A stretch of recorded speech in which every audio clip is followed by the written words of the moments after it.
Assalamualaikum warahmatullahi wabarakatuh. Perkenalkan, nama saya Sabrina Syafratiwi dari kelompok 7. Gelombang elektromagnetik adalah gelombang yang tidak Assalamualaikum warahmatullahi wabarakatuh. Hai, perkenalkan nama saya Zahra Zetira dari kelas 12 IPA 5. Di sini saya dari kelompok 7 akan Assalamualaikum warahmatullahi wabarakatuh. Perkenalkan, nama saya Sabrina Syafratiwi dari kelompok 7. Saya akan mempresentasikan tentang kajian pustaka dalam bab 2 mengenai manfaat gelombang mikro di bidang penyiaran. Sejumlah eksperimen pada tahun 1890-an sebenarnya adalah sudah pernah menghasilkan gelombang mikro. Salah satunya adalah oleh Heinrich Hertz, penemu gelombang elektromagnetik sebelumnya. Dalam demonstrasi yang sama saat menemukan gelombang radio, eksperimen tersebut berkonsentrasi untuk menghasilkan gelombang radio pendek dan gelombang mikro. Namun, gelombang mikro baru mulai digunakan secara praktis pada tahun 1940-an sampai 1950-an. Eksperimen untuk komunikasi pada tahun 1931 mengawali eksperimen menggunakan gelombang mikro lebih jauh. Eksperimen tersebut dilakukan dengan mentransmisikan data telepon, telegraf, dan faksimili antara Dover, Inggris, dan Calais, Prancis. Gelombang ini awalnya disebut gelombang pendek dan gelombang ultra pendek. Namun istilah gelombang mikro kemudian mulai digunakan pada tahun 1931. Gelombang mikro mulai digunakan sebagai radar pada tahun 1930-an, dan pada Perang Dunia Kedua, pemanfaatan gelombang mikro dalam teknologi radar sangat membantu komunikasi blok sekutu di medan perang yang menuntun pada kemenangan. Salah satu keunggulan dari gelombang mikro ialah rentang frekuensi yang sangat besar. Hal ini terjadi karena frekuensi gelombang mikro cukup tinggi. Bahkan, gelombang mikro dapat membawa puluhan ribu panggilan telepon dalam satu pancaran. Maka dari itu, pada tahun 1950-an dan 1960-an, penggunaan telepon dan jaringan televisi antar kota dan benua mulai digunakan secara komersial. Penggunaan ini juga ditunjang dengan diluncurkannya satelit komunikasi pertama pada tahun 1960-an, dan pada tahun 1964 ditemukan radiasi latar belakang gelombang mikrokosmik yang menjadi salah satu penemuan besar hingga kini. Dasar teori dari perambatan gelombang elektromagnetik pertama kali dijelaskan oleh James Clerk Maxwell dalam papernya di Royal Society mengenai teori dinamika dan elektromagnetik. Berdasarkan hasil kerja penelitiannya antara 1861 dan 1865, gelombang mikro adalah gelombang elektromagnetik dengan panjang gelombang berkisar 104 μm sampai 106 μm. Rentang frekuensinya adalah 300 MHz hingga 30 GHz. Gelombang elektromagnetik dengan panjang gelombang berkisar antara 1 sampai 10 mm disebut gelombang milimeter. Perhatian yang besar pada frekuensi gelombang mikro muncul karena berbagai alasan. Di antaranya adalah kebutuhan yang semakin meningkat akan pemanfaatan yang lebih dari spektrum frekuensi radio untuk penggunaannya, di mana frekuensi gelombang mikro dapat diterapkan. Gelombang mikro hampir identik dengan radar atau radio detection and ranging, karena sistem gelombang mikro digunakan dalam berbagai penggunaan yang bervariasi.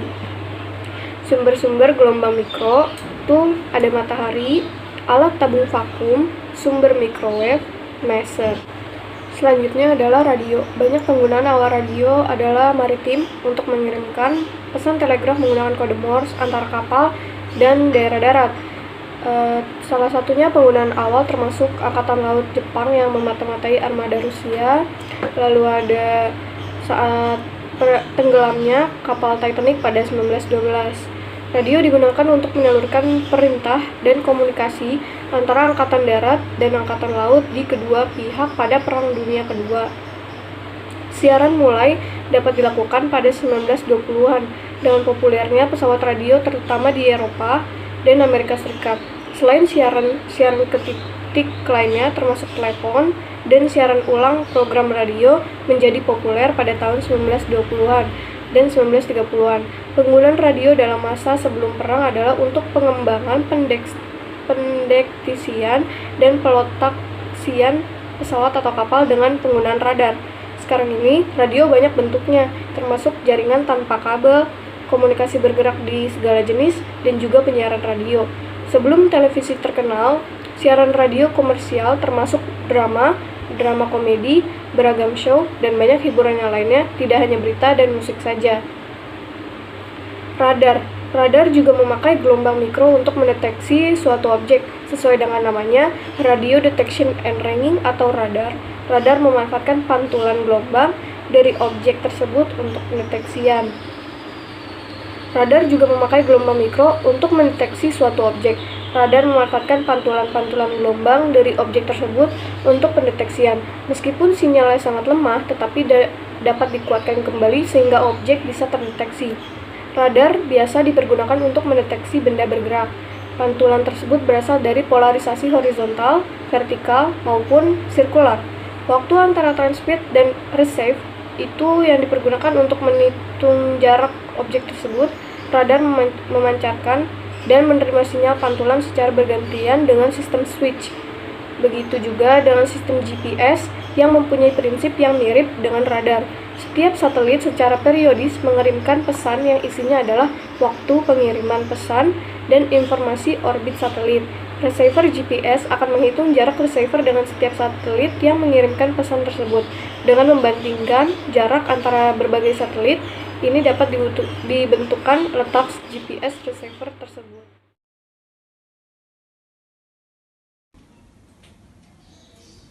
Gelombang elektromagnetik adalah gelombang yang tidak membutuhkan media untuk merambat.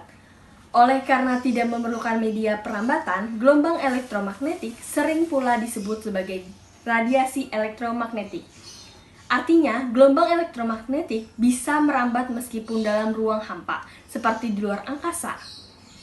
Gelombang elektromagnetik dibentuk oleh medan magnet dan medan listrik yang saling merambat tegak lurus. Sumber penghasil gelombang elektromagnetik berbeda-beda. Beberapa di antaranya dihasilkan oleh nuklir atau atomik yang di dalamnya memuat fisika kuantum.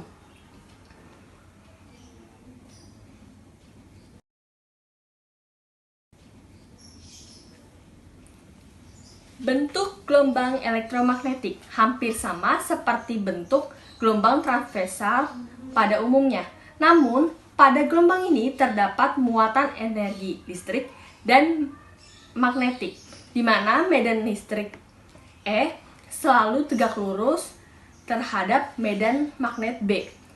Yang keduanya menuju ke arah gelombang seperti yang dapat dilihat pada gambar berikut. Dapat disimpulkan sifat gelombang elektromagnetik sebagai berikut. 1. Tidak memerlukan media rambat. 2. Terdapat gelombang transversal dan memiliki sifat yang sama seperti gelombang transversal. 3. Tidak membawa massa namun membawa energi. 4. Energi yang dibawa sebanding dengan besar frekuensi gelombang. 5.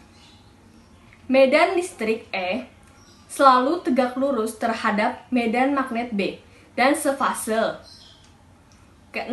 Memiliki momentum. 7. Dibagi menjadi beberapa jenis tergantung frekuensinya atau panjang gelombangnya. Assalamualaikum warahmatullahi wabarakatuh. Hai, perkenalkan nama saya Zahra Zetira dari kelas 12 IPA 5. Di sini saya dari kelompok 7 akan menyampaikan hasil penelitian kami yang berjudul Manfaat Gelombang Elektromagnetik di Bidang Penyiaran. Setelah beberapa materi yang telah disampaikan oleh teman-teman saya akan meneruskan hasil penelitian yang kami lakukan. Saya akan menjelaskan tentang bab 3 dan bab 5. Di sini, bab 3 menjelaskan metode dan penelitian. Yang pertama adalah waktu dan lokasi penelitian. Waktu penelitian dimulai dari tanggal 30 Januari sampai dengan tanggal 10 Februari 2021.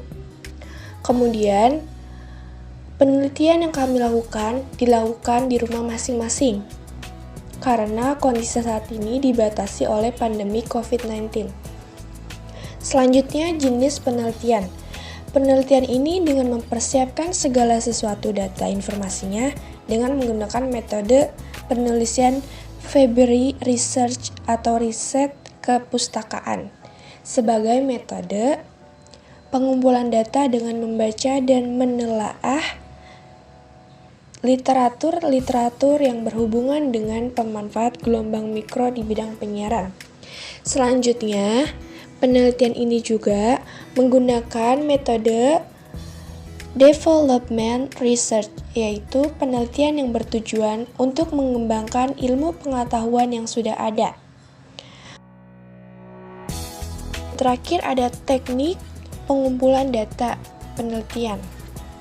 Di sini menjelaskan penelitian ini dilakukan dengan menggunakan pengambilan data atau informasi dari berbagai sumber penelitian yang kredibel dan rinci. Perolehan data ini diambil dengan kualitatif, kuantitatif, kreatif, deskriptif, dan analitis.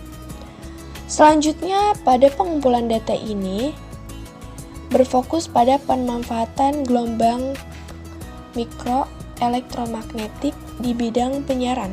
Selain itu, ada pula fokus penelitian lainnya. Dengan adanya penelitian ini, diharapkan dapat dipelajari dengan lebih menyeluruh tentang konsep, sejarah, ciri-ciri, bentuk, dampak, dan lain-lain dari gelombang elektromagnetik, spektrum elektromagnetik, dan jenis spektrum elektromagnetiknya, serta mengetahui tentang konsep gelombang mikro. Tidak lupa juga pemanfaatannya dan cara kerja sinyal gelombang mikro.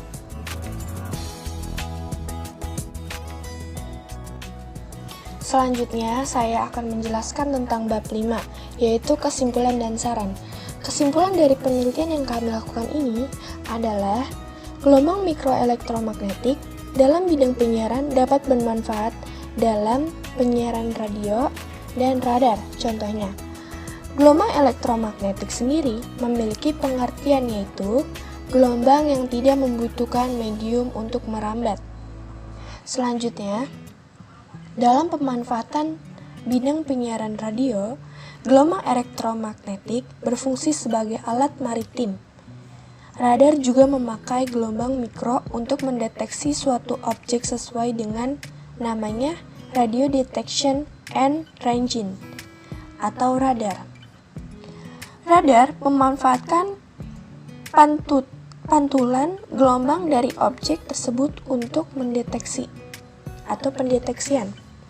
Kemudian, gelombang mikroelektromagnetik tidak hanya memiliki fungsi dan manfaat yang baik saja, namun juga memiliki dampak-dampak yang berbahaya bagi manusia. Contohnya, kurangnya konsentrasi, pusing, kelelahan, gangguan tidur, termasuk insomnia, kemudian sensasi sakit atau gatal di kepala, lalu sakit kepala dan lain-lainnya. Gelombang mikroelektromagnetik tidak hanya gelombang mikro pada radio dan radar, namun banyak pemanfaatan dalam bidang lain dan mempunyai manfaat yang sangat luas. Kemudian ada saran yang kami berikan dalam penelitian ini. Pemanfaatan gelombang mikroelektromagnetik dalam bidang penyiaran sangat bermanfaat dalam kehidupan sehari-hari. Namun, gelombang mikroelektromagnetik ini berdampak bahaya bagi penggunanya.